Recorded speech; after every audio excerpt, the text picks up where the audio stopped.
কথা বললি কি হলো? হ্যালো বন্ধুরা, দেখো অঙ্কটায় কি বলেছে। একটি এবিসি ত্রিভুজ, যেখানে এডির দৈর্ঘ্য x+3 সেমি, ডিবির দৈর্ঘ্য 3x+19 সেমি, এইর দৈর্ঘ্য x সেমি এবং সিইর দৈর্ঘ্য 3x+4 সেমি। এখন আমাদের কন্ডিশন দিয়ে দিয়েছে ডিই আর বিসি পরস্পর সমান্তরাল, তাহলে এক্সের মান নির্ণয় করতে বলেছে। আমরা থ্যালাসের উপপাদ্য থেকে জানি যে যদি ডিই আর বিসি সমান্তরাল হয় তাহলে এই এডি আর ডিবি বাহুর অনুপাত এবং এই আর ইসি বাহুর অনুপাত সমান হবে। তাহলে এখান থেকে আমরা লিখতে পারবো যে এডি আর বিডির বাহুর সমান অনুপাত সমান সমান এই আর সিই বাহুর সমান অনুপাত। তাহলে এখান থেকে মান বসালে আমরা পাচ্ছি x+3 সেমি বাই 3x+19, আর এখানে এক্স আর এখানে 3x+4।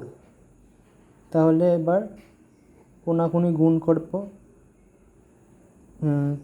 x+3 ইন্টু 3x+4 সমান সমান x+3x+19।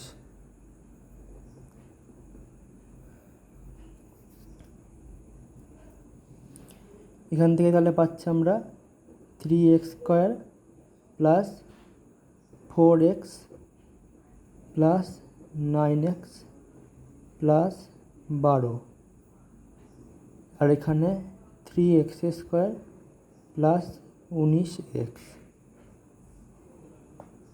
পরের লাইনে যাব, এখানে 3x² আর 3x² উভয় পাশে কেটে যাচ্ছে, তাহলে আমরা কেটে দিলাম 3x² আর 3x²। তাহলে এখানে 4x আর 9xে 13x হয়, তাহলে 13x, আর এদিকে মাইনাস 19x চলে আসবে, আর ওদিকে যাবে 12 -12। এখানে হচ্ছে -6x = -12, তাহলে এখানে মাইনাস আর এদিকে মাইনাস কাটলো,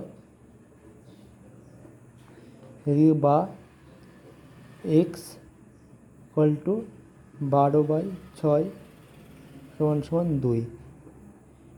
তাহলে আমাদের x এর মান কি পেলাম? x এর মান আমরা পেলাম x = 2। আমাদের প্রশ্নে আমাদের অপশান আছে ডি অপশান, তাহলে এটা হয়ে যাবে সঠিক উত্তর।